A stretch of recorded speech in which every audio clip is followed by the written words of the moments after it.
दोस्तों, जय सिया राम। श्री रामचरितमानस भगवान राम का वांग्मय स्वरूप है।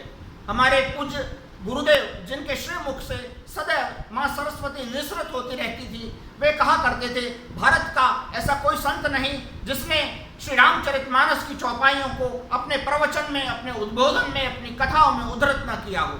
निश्चित तौर पे मुरारी बापू जी हों या श्री राजेंद्र दास जी महाराज हों, वे सदैव कहा करते हैं, अब जबकि श्री रामचरितमानस संसार में है तो किसी अन्य ग्रंथ की आवश्यकता कदापि नहीं। हम पाएंगे कि गोस्वामी तुलसीदास जी महाराज श्री रामचरितमानस को बालकांड से लेकर उत्तरकांड तक, जहां जीवन के समस्त उत्तर हमको प्राप्त होते हैं, उसे पूरे व्याकरण के क्रम में लिए चलते हैं, उसे लोक से श्लोक के क्रम में लिए चलते हैं, उसे लेकर चलते हैं कि आम जनता को भी वो बात समझ में आए जो परम विद्वानों को, परम ज्ञानियों को, मुनियों को, योगियों को, साधकों को, सिद्धों को, शुद्धों को, विशुद्धों को समझ में आती है, वह बात भी आम जनता को समझ में आए। उसको गोस्वामी तुलसीदास जी बहुत क्रम में रखते हैं। उन्होंने पहला अक्षर व लिखा श्री रामचरितमानस का कि वर्णानाम अर्थ संघानाम रसानाम छंदसामपि, और आखिरी अक्षर भी व पे ही समाप्त करते हैं, मानवा। वहां मानव शब्द लिखा है। जी हाँ, वे व शब्द पे ही संपूर्ण करते हैं और वह अक्षर का पूरा व्याकरण का विज्ञान गोस्वामी जी ने श्री रामचरितमानस में लिखा है। और न सिर्फ गोस्वामी जी, भारत के सनातन धर्म का सारा इतिहास आप पालें, सारा सनातन धर्म का सारा जितना भी वांग्मय है उसमें आप पाएंगे कि वह अक्षर की विशेष महत्वता रही है।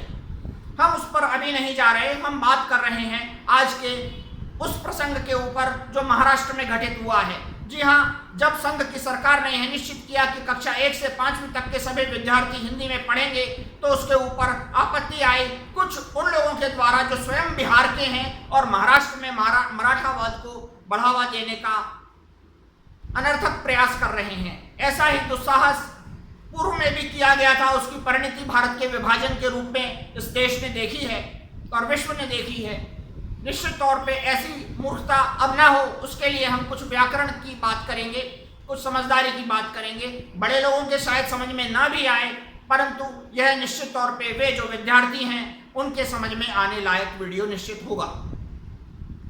हमने पाया कि 1956 में सीआईडी एक पिक्चर आई थी, उसमें मोहम्मद रफी साहब ने एक गीत गाया था जो मजरू सुल्तानपुरी ने लिखा था।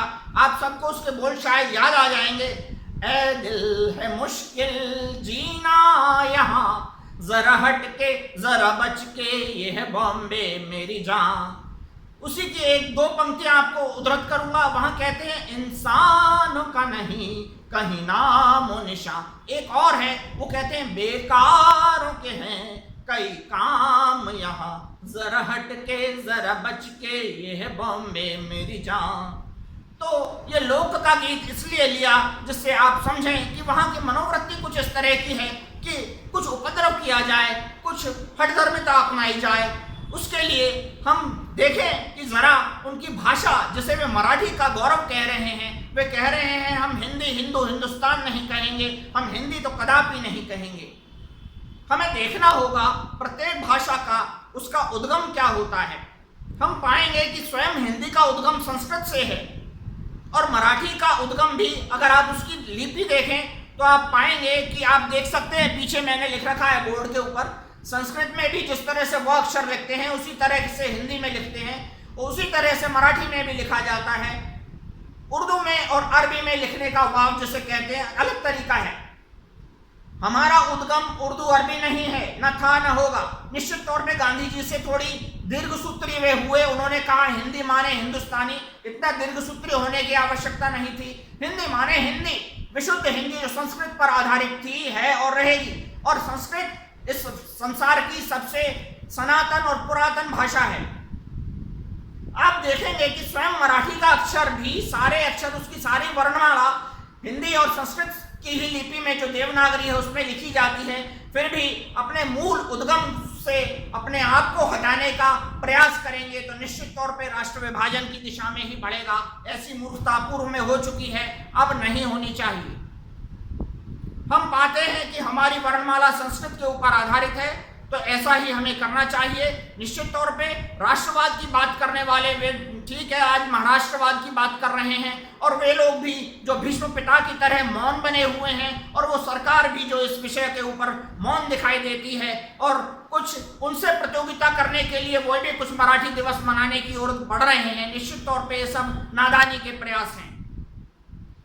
उनसे तो उम्मीद ये लगाई जा रही थी कि वे संस्कृत की तरफ बढ़ेंगे, परंतु आज की तारीख में जब हम दोनों भाइयों का, उन परिवारवादियों का उद्बोधन सुने, उनके भाषण सुने, तो हम पाएंगे कि बड़े भाई ने ये कहा कि वर्तमान के मुख्यमंत्री हों या पुराने हमारे उप प्रधानमंत्री भी रहे जो भारतीय जनता पार्टी के, वे भी एक अंग्रेजी विद्यालय में पढ़ते थे। तो ये बात तो सच है।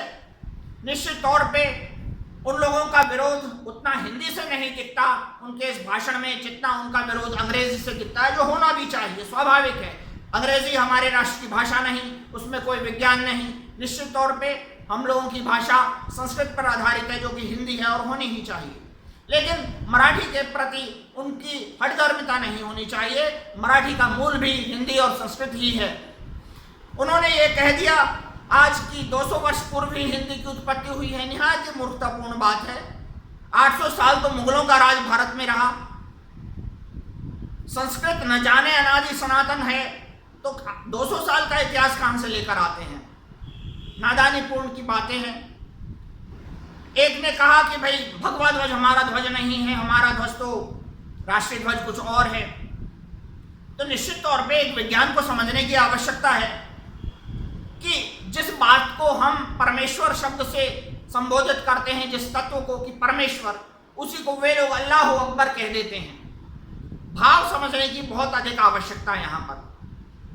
परंतु अगर हमें अपने ही संस्कृत भाषा की ओर सबको ले जाना है, आज के पूरे नाटक क्रम में जो सबसे अच्छी बात रही वह यह है कि उन्होंने स्वीकार किया कि हम सुबह उठते ही राम राम बोलते हैं, जय श्री राम बोलते हैं। बहुत अच्छी बात कि आपने राम को तो स्वीकार किया। राम का सारा विज्ञान जब आप समझना चाहेंगे तो आप पाएंगे कि हमारे पास निश्चित तौर पे 3 ग्रंथ हैं। एक वेद व्यास जी के द्वारा लिखा गया अध्यात्म रामायण है, हमारे पास वाल्मीकि जी की रामायण है, हमारे पास गोस्वामी तुलसीदास जी की रामचरितमानस है।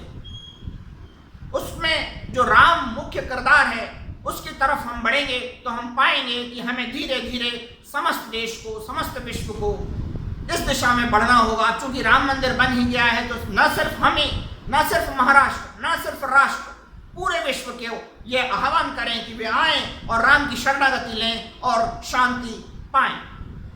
उसके लिए गोस्वामी तुलसीदास जी ने लिखा है, उसमें कहीं भी संकीर्णता नहीं।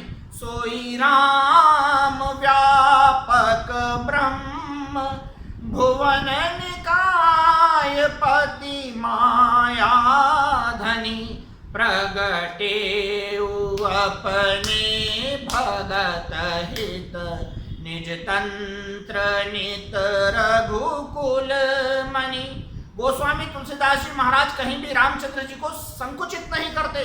वे अयोध्या के राजा मात्र नहीं हैं, ये बात ठीक है, जन्म अयोध्या जी में होता है, परंतु भगवान राम सारे ब्रह्मांडों के, अखिल कोटि ब्रह्मांडों के नायक हैं।